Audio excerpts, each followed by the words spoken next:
Cortez, I got to tell you, it's Cortez. I want to start with. I was going to start with economics, capital markets, but I think it's a good transition. If we can get Admiral Kirby. Do we have that? Can we get Admiral Kirby? We don't have Admiral Kirby up. Okay, fine. Let me maybe.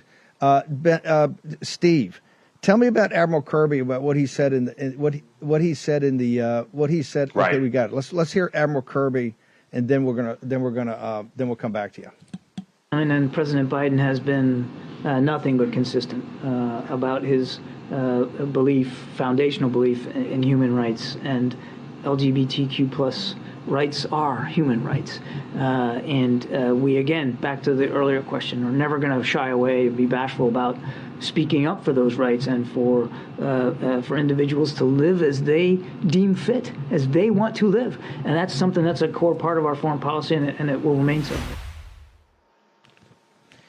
Steve Cortez, we have Xi and the gangsters in Beijing have now put together an alliance. That's what it is. It's an axis, the new axis, the Legion of Doom. You got the economists go, the world according to Xi. You notice it doesn't say the world according to the United States, the world according to Xi. You've got the worst gangsters on earth that have their people, Lao Beijing, the deplorables of China, under the boot. Right? I mean, we have a problem. This regime has created a problem that will take us decades to unwind, even with somebody like a Trump.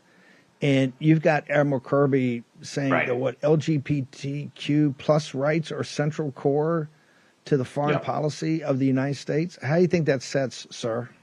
Right, a core part of the foreign policy of the United States. Talk about majoring in the minors. You know, you're exactly correct, Steve. The worst adversaries and regimes in the world are increasingly allying against the United States. The Saudis and the Iranians, the Crips and Bloods of the Middle East, are even making peace at the behest of the CCP to form an anti-American alliance. And at a time of that kind of global danger for the United States, what is the focus of permanent Washington, of the foreign policy establishment of Biden and Kirby?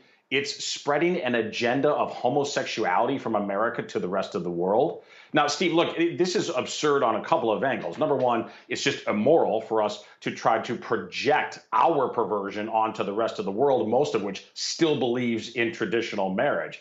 But secondly, just putting aside the ethics and the morality of it, just from a practical perspective, this is terrible statecraft. This is terrible diplomacy. This is cultural imperialism. And these countries, understandably, even the ones that are very pro-American, even the ones that act in our interest, they are understandably revolting against this cultural imperium. You know, Steve, tell you a quick story. I was traveling in Africa in a mostly Muslim country, chatting with one of the locals there, and he said the only rainbow flag you'll see in this town is at the American consulate.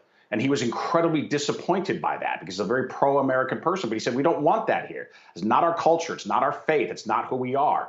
And yet, from Washington, D.C., right from the podium in the White House, we see what does Kirby prioritize? What does Biden prioritize? They prioritize a cultural imperialism rather than realpolitik, an America first foreign policy of realism and restraint.